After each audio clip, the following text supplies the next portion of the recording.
making an impact and helping the society is something that I truly found through 𝑊Hub.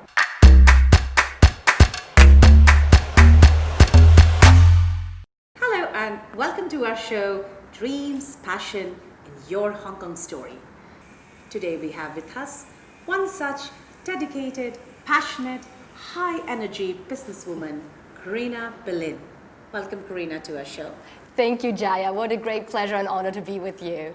Can you explain to us, our audience, the relevance of having a platform like 𝑊Hub and AngelHub? Yes, so 𝑊Hub and AngelHub are two different platforms, but one holding company and the same mission and belief that startups are the one that are driving innovation, change, and with this also economic growth. So 𝑊Hub, as you correctly said, is the community builder, power connector, and ecosystem accelerator.